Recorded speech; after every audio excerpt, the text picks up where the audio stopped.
Bonsoir à toutes et tous, bienvenue au journal. Le périple institutionnel à l'entrée en fonction vient de s'achever pour Abdoulaye Biotchane. Le nouveau président du Conseil économique et social boucle la boucle à la HAC avec une audience au cabinet d'Édouard Locaux. Les deux personnalités se promettent soutien et accompagnement dans l'atteinte des objectifs. Une ville de Semakodi sous l'eau ouvre les travaux de la troisième session ordinaire du conseil communal. À la veille de la fête de l'indépendance, les élus passent en revue le rapport du conseil de supervision pour le compte du dernier trimestre. Ils évoquent une inadéquation du document avec la réalité du terrain. Dimension très bien, dont deux moyennes de 18 sur 20. Le complexe scolaire Clé de la réussite célèbre ses candidats, auteurs de performances brillantes au baccalauréat de juin. Le deuxième ex-aequo du Bénin dans la série D vient de l'établissement qui présente ses 71 apprenants titulaires de mention au cours d'une cérémonie. Abdoulaye Biotchane peut aussi compter sur Édouard Locaux.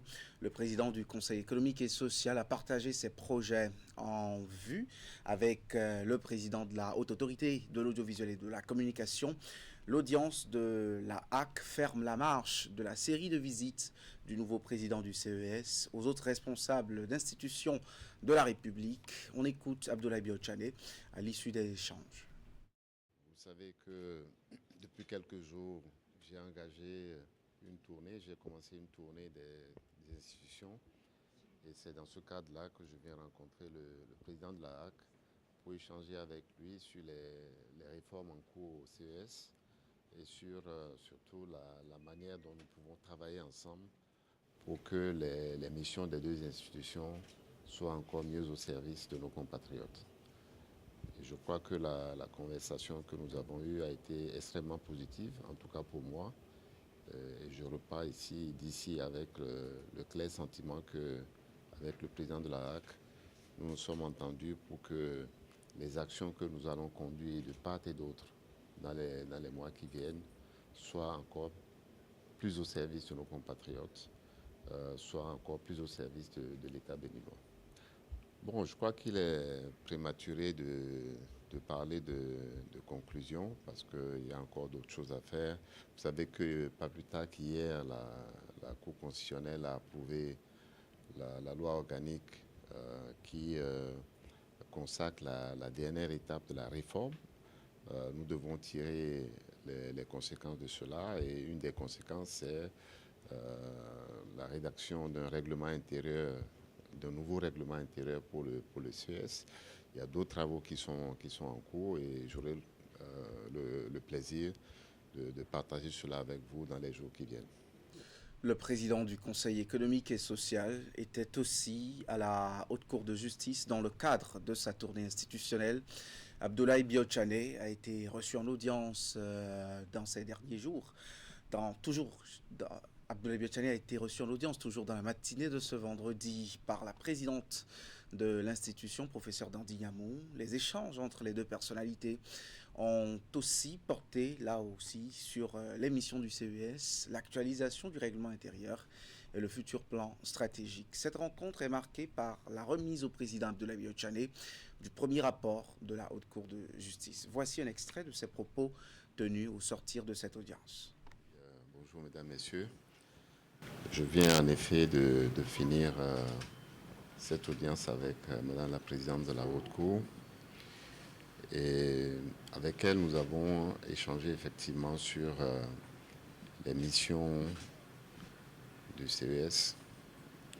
Vous savez qu'elle est membre aussi de la Cour constitutionnelle et que hier, la Cour a pu approuver la loi organique du CES comme étant conforme à la Constitution. C'est un pas important et c'était effectivement pertinent d'échanger avec elle sur les implications. C'est ce que nous avons fait et je l'ai assuré de ce que déjà nous avons pris un certain nombre de dispositions en interne pour intégrer cette donnée-là, cette décision dans ce que nous allons faire. Par exemple, nous commençons déjà par travailler sur le règlement intérieur de notre institution qui fait suite donc à cette loi organique. Il faut intégrer, actualiser le règlement intérieur en tenant compte de ces décisions. Par exemple aussi, nous travaillons sur un plan stratégique pour l'institution qui va dire dans quelle direction nous entendons conduire l'institution pour afficher devant la communauté nationale les objectifs que nous entendons poursuivre et comment nous allons les atteindre. Toujours dans l'actualité institutionnelle, le Bénin vit un rendez-vous avec l'histoire. L'installation officielle de la toute première mandature des sénateurs consacre la naissance de la seconde assemblée du Parlement béninois. La cérémonie s'est tenue sous la direction de la doyenne d'âge de circonstance Elisabeth Poyon. Elle parachève l'architecture institutionnelle prévue par la Constitution telle que révisée dans ses dispositions de décembre. Le point au siège de l'Assemblée nationale à Porto Novo avec Emma Rodonou et Thibaut Aroloupe. Le rituel est millimétré.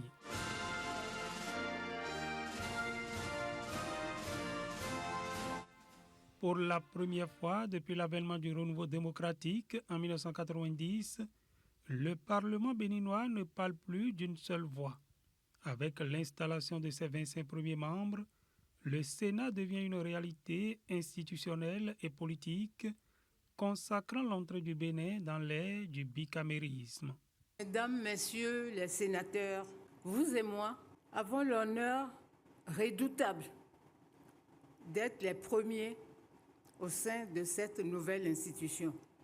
La responsabilité nous incombe de lui donner ses premières marques et le prestige de son salut. Institution nouvelle, dotée de pouvoirs importants. Elle suscite des interrogations, des appréhensions, des besoins de clarification au sein de notre population en général et en particulier au sein de notre classe politique. Conçu comme une chambre haute d'expertise, de modération et de sagesse, le Sénat réunit d'anciens présidents de la République, d'anciens présidents d'institutions, ainsi que des personnalités qualifiées. Plus qu'un simple organe consultatif, il se veut un véritable conseil des sages appelé à contribuer à l'équilibre des institutions et à la qualité de la gouvernance. Il nous revient, dans l'exercice quotidien de la mission du Sénat, qu'il inspire confiance à nos concitoyens par l'objectivité dans ses démarches et dans ses décisions. Nous devons ainsi qu'il résulte de la lettre et de l'esprit de la Constitution, faire du Sénat une véritable institution de sauvegarde et de renforcement des acquis de l'unité nationale, du développement de la nation, de la défense du territoire, de la sécurité publique, de la démocratie et de la paix. C'est sur cette note d'espoir et de devoir que je déclare officiellement installé ce jour 30 juillet 2026 au siège de l'Assemblée nationale, le Sénat, la seconde chambre du Parlement béninois. Il appartient désormais au Sénat, nouvelle chambre haute du Parlement, de forger sa propre tradition institutionnelle et d'affirmer son autorité au sein de la République. Les anciens responsables des institutions de la République sont fiers d'être à ce rendez-vous de l'histoire. Les membres de droit mesurent pleinement la portée de la responsabilité de cette jeune institution. On écoute Elisabeth Poyon, Patrice Talon et Maître Adrien Ouidji. Le hasard des choses a fait que je sois la doyenne d'âge, alors qu'en principe, je ne le suis pas. C'est le président Soglo qui est le doyen d'âge. Mais empêché au dernier moment, il n'a donc pas pu venir célébrer. Et dans le respect, dans nos coutumes que nous avons des anciens, eh bien, c'est moi qui suis la plus ancienne dans le groupe pour présider donc cette cérémonie. Mon impression disons, je sors de cette cérémonie un tout petit peu angoissée. Est-ce que nous serons à la hauteur des attentes du pays? Je le souhaite ardemment. Non pas seulement à moi-même, mais à tous les conseillers. Parce que quand la première institution a loupé le coche du démarrage de l'acceptation de l'institution, c'est remis en cause pour des années pour rétablir les choses. Donc, moi je souhaite vraiment ardemment que cette première installation, ces premiers sénateurs ne déçoivent pas l'attente de notre pays, de notre peuple, et que nous soyons à la hauteur. C'est un honneur que nous fait le peuple béninois. Et vous savez, toutes les fois qu'une nation aussi grande que le Bénin fait honneur à quelqu'un, vous imaginez quelle peut être l'émotion de cette personne-là. Je suis donc assez ému de pouvoir honorer à nouveau mon pays de cet honneur que lui me fait. Donc je siège juste pour dire merci aux Béninois de la confiance qu'ils nous font pour cette génération de dirigeants qui donnent le meilleur d'eux-mêmes pour notre développement commun. Partout où on peut servir, il ne faut pas manquer de le faire. Je crois qu'on peut dire dans la forme que la cérémonie a été très belle. Le décor, le public était digne d'une institution comme le Sénat. Maintenant, sur le fond, notre rôle, c'est de faire en sorte que l'architecture constitutionnelle de notre pays ayant été enrichie, que le Sénat puisse apporter sa contribution qui permette de sauvegarder l'unité nationale, la paix, la démocratie, les institutions, la trêve politique, etc. Emma Rodenou, Alfred Bouda et Thibaut Aroloupé ont aussi écouté d'autres membres de droit désignés, et désignés de cette toute première mandature du Sénat. Voici la substance des propos de Louis Lavonou, Robert Bouillant et Maître Robert Dossou à l'issue de la cérémonie. C'est une fierté qui m'anime en ce moment où effectivement à la création, nous ne savions pas ce que ça allait être. Avec les membres désignés et les membres de droit aujourd'hui, nous avons une idée claire. Et lorsque je vois toutes les personnalités, quand je vois tous les patriarches qui se retrouvent ensemble, tous ceux qui se combattaient hier, s'entrelacer, s'embrasser, je pense que cela augure d'une bonne institution. Et le démarrage, je pense que ça augure d'un bon démarrage. Et je suis fier que cela soit fait pendant que j'étais au pêchoir. Vous voyez, tout ce qui compose cette institution, ce n'est pas des gens qu'on présente. Donc c'est une double fierté pour moi d'être appartenant à ce Sénat. Et je crois que, contrairement à ce que les gens pensent, que le Sénat, c'est la chambre haute, comme on le dit, la chambre haute, qui a appelé à insuffler notre démocratie. Je crois qu'après le règlement intérieur qu'on va adopter bientôt, je crois que le Sénat va se mettre au travail. Et les résolutions, du moins les décisions, le travail que le Sénat va produire, c'est un travail de qualité qui va aider non seulement l'Assemblée nationale, mais aussi le chef de l'État. Donc le Sénat n'est pas là pour mettre les bâtons dans les roues comme les gens le prétendent. Non, le Sénat est là pour aider à corriger ce qu'on n'avait pas corrigé par le passé. À chaud, c'est la lourdeur de la tâche. Parce que c'est la première fois qu'une institution de ce genre va fonctionner au Bénin. Et nous sommes les premiers acteurs chargés de mettre ça en œuvre. C'est une lourde responsabilité qui sera faite avec beaucoup de prudence, de clarté, de proportionnalité. Et on essaiera de couvrir toutes les expectations du peuple. Merci.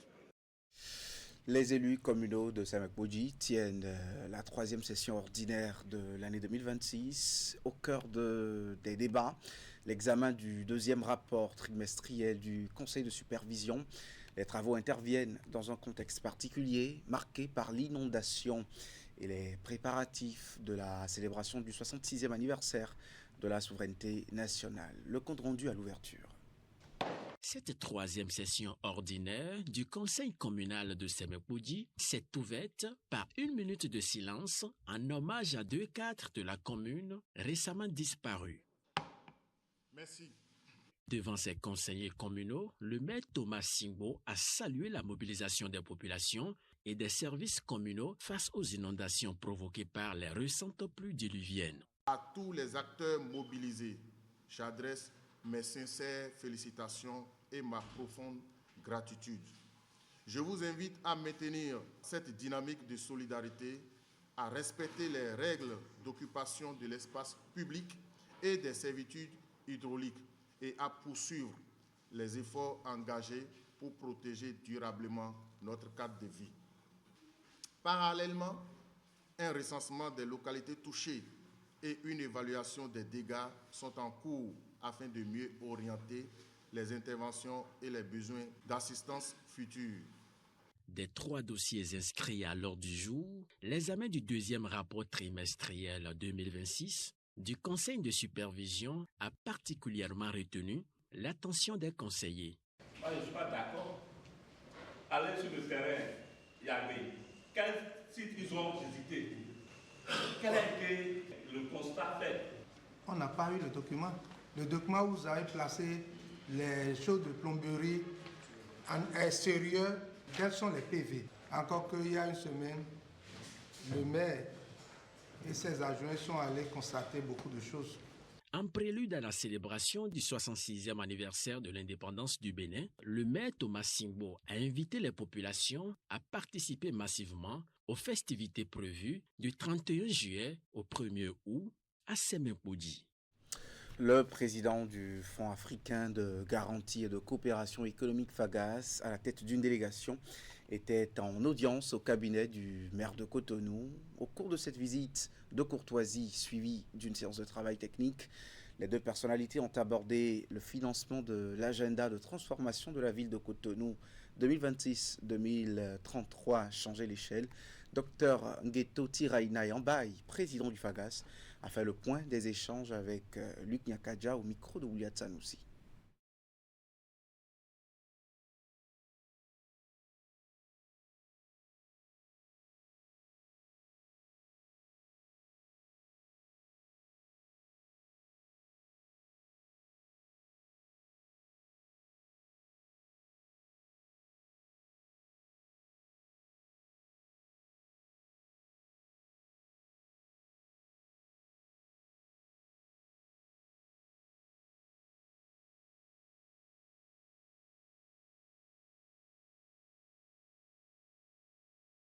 En tant que premier magistrat de la cité, de la capitale économique du Bénin, il a partagé sa vision et nous avons examiné les axes de collaboration entre la mairie de Cotonou et le FAGAS. Vous savez, le maire a été élu avec un programme et il a une vision pour pouvoir accélérer le développement de la ville de Cotonou. Et nous partageons ces valeurs avec, il a 7 axes pratiquement. Et le FAGAS va se positionner comment accompagner le maire pour réaliser, à travers son savoir-faire, à travers la mobilisation de ressources et à travers l'engagement des citoyens de Cotonou pour pouvoir travailler main dans la main avec la mairie. Il est question pour le maire de rendre Cotonou la vitrine de l'Afrique et nous partageons ces valeurs. Comment développer l'économie culturelle et sociale à Cotonou? Comment améliorer les services de transport dans toutes ces dimensions? Parce que le transport n'est pas seulement terrestre, ça peut être également fluvial, maritime. Donc ces réflexions, comment les entrepreneurs, les jeunes, les femmes qui portent l'économie populaire de Cotonou peuvent se sentir à l'aise et être accompagnés par des mécanismes de financement, par des banques dédiées, par des garanties spécifiques. Comment les femmes de Danktopa ou de Misebo peuvent également développer davantage leur capacité à entreprendre. Donc voilà quelques pistes. Et le FAGAS, dans sa mission d'utilité publique, se met à disposition de la commune pour pouvoir travailler main dans la main et soutenir la vision de M. le maire et du conseil municipal. Donc nous avons déjà engagé des discussions avec l'ancienne équipe. Et le maire actuel, comme c'est un TGV, donc nous sommes venus le voir pour pouvoir très rapidement mettre en musique ce que nous avons proposé. Et nous sommes au service de la commune comme nous sommes au service du peuple béninois. En éducation, le complexe scolaire clé de la réussite célèbre les performances de ses candidats au baccalauréat. L'école qui a sorti le deuxième ex-aequo au bac D cette année se réjouit de ses résultats. Sur 71 mentions, 10 apprenants de l'école ont obtenu la mention très bien. Le promoteur de l'établissement scolaire présente les lauréats au cours d'une cérémonie. C'était sur le site de Begama à Cotonou, à Sion-Moncagnacion. Au baccalauréat, le complexe scolaire clé de la réussite est un abonné aux mentions. Pour l'année scolaire 2025-2026, il s'en sort avec 111 mentions, dont 10 très bien, 20 mentions bien et 41 assez bien. Nous avons 2,18. C'est une fierté pour moi. Je suis tellement heureux de cette moisson. Nous avons eu 3,17 au bac. C'est vraiment une fierté. Et 5 mentions très bien avec 16 sur 20 au bac au moins. Donc voilà, je suis tellement heureux lorsque j'ai ces résultats. 2 des admis figurent parmi les meilleurs du Bénin.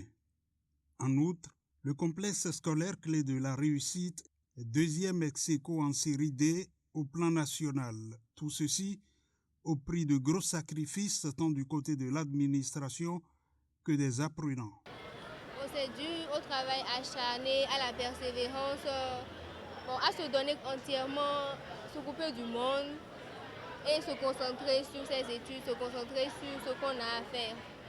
Très sincèrement, je suis très fier parce que les efforts à tous les niveaux ont été rentabilisés. Je rends grâce à Dieu parce qu'il a encore prouvé une fois qu'il n'abandonne pas ceux qui se remettent à lui. Les heureux de l'année donnent la clé du succès aux futurs candidats et également des conseils pour les amener à faire les mêmes exploits. Comme conseil, moi je pourrais dire à mes camarades de rester concentrés et d'avoir de l'ambition. Parce que moi-même, quand j'étais en première, je ne pensais pas que ce serait possible. J'ai vu des gens qui avaient des 18, les premiers du Bénin et tout. Après, je me suis dit que si quand même il y a des gens qui ont eu, c'est que moi aussi, je peux quand même l'avoir. Déjà, le fondateur directeur général, Omer Adanrédian, promet aux nouveaux bacheliers des surprises. La ferveur de la fête de l'indépendance pour boucler ce journal, elle ne se fait pas encore remarquer au marché d'Antokwa. À Cotonou, c'est un contraste. En cette veille du 1er août, le pôle commercial est réputé pour ses mouvements abondants et la prédominance des articles nouveaux aux couleurs nationales. Constat sur place avec Oulia Tanoussi et Simon Roulon. Autrefois, à Dantokpa, à la veille de la célébration du 1er août, l'ambiance était celle des grands jours. On voyait des vendeurs occasionnels de drapeaux aux couleurs nationales et autres articles déambuler ça et là, ce qui attirait les visiteurs du marché. Mais aujourd'hui, le constat est tout autre.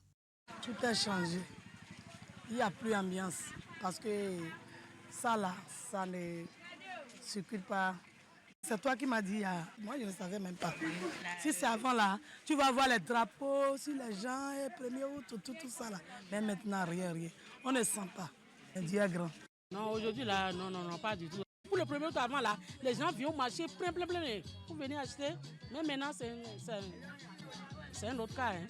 C'est mon père qui fabrique les chapeaux. Moi-même, j'amène ça au marché pour vendre un peu. Pour qu'on trouve de l'argent. Là, il faut nous 1er août, les coins Léo. Madame Léo, non, bon, non, bon, mais non, ça. Et le dit, mais ma casse, ça, nous, si ça va être les 1er août, on a bon, Selon ces usagers du marché, plusieurs raisons expliquent la situation actuelle, notamment la morosité économique qui s'observe dans le pays. Personnellement, par rapport au 1er août antérieur, il n'y a pas trop d'influence comme ça. On ne sent pas la venue de la fête, quoi. Je crois qu'il y a le panier de la ménagère qui secoue un peu. Il y a aussi la rentrée que les gens préparent. Il y a la mévente et l'argent aussi ne circule plus comme avant et voilà. Tout est calme, on dirait même pas que le 1er août est proche.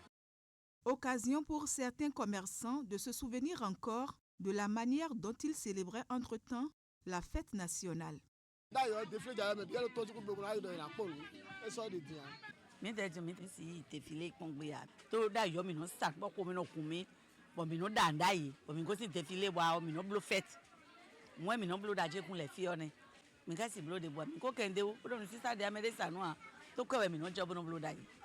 cette année-là, non.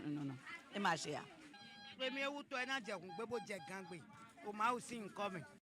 Unanimement, les usagers de Dantokpa reconnaissent qu'il y a la paix et la quiétude dans le pays. Mais ils souhaitent que le chef de l'État et son gouvernement trouvent des solutions pour alléger leur peine. Et voilà, merci d'avoir suivi ce 19h30. Très bonne fête de l'indépendance. L'actualité est en continu sur Canal 3 Bénin. 20h, l'info continue. Jules Léandre Kitty et Armand Videgla pour décrypter l'actualité de l'installation du Sénat.